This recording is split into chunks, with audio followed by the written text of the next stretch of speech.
Hi viewers, so today we are talking about correct positioning of your pole roller or rollers, depending on whether you've got 1, 2 or possibly even 3 in some situations.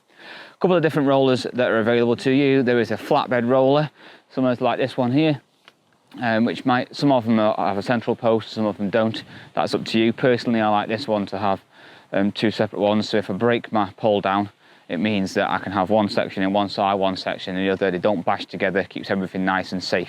If you're spending thousands of pounds on a pole, the last thing you need to do is for it to be damaged. So proper use of your rollers is really, really important. The other version is a V roller. Very, very good in really windy conditions because the pole can't move left or right. You know, it's stuck in that position, which can be really, really useful as well. So let's have a little look on how to position these correctly. First of all is where your rollers are going to go. So for me, I know with my pole, I'm on a Dyer G20, so all the mandrel that the G20 uses, I know that my roller is 3 steps back from my seat box when I put it down, and that puts it around about the middle of the sort of 6th section, start of the 6th section, middle of the 6th section, and that's absolutely fine for most of the things that I'm doing. It means that I've got nice distance between my pole roller and my seat box, and obviously using my knee as the 3rd roller, it means that I can predominantly just use it that way without too much of an issue at all. If I'm just using a single roller and I'm only fishing, you know, maybe 6, 7 sections, I might have it a little bit further back, just one more step back, because obviously I've got my, you know, I don't really need it, it's that light, don't really need it there, I just need to support the pole itself when I'm just sorting out the unhooking of the fish or changing a hook bait or anything like that, so it just sits nice and secure.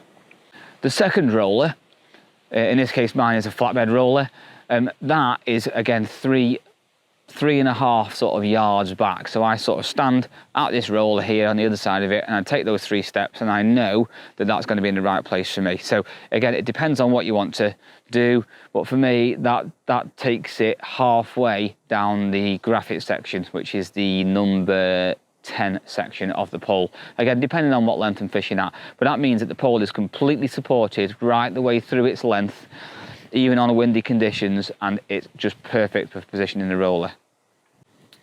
Once you've actually got your roller in the right position, it's really important that you keep it parallel to the ground so that this is nice and flat. You do not want it on a slope like that, because if you do that, when you're shipping your pole in and out, it will always force it to one side and it will rotate round, which is really, really difficult to use. You don't want that. The whole point is for everything to be really smooth, really controlled, really, really stable. And another thing is, once you've got the sections actually on the roller, make sure that the section runs 90 degrees to the actual roller itself. The last thing you want is it twisting round like that. That's not the kind of thing you want. So make sure you keep that also at 90 degrees, so parallel to the ground, and the pole itself, the sections itself, go through at 90 degrees on the roller. That is a quick tip for today. I will see you on the bank soon. Tight lines.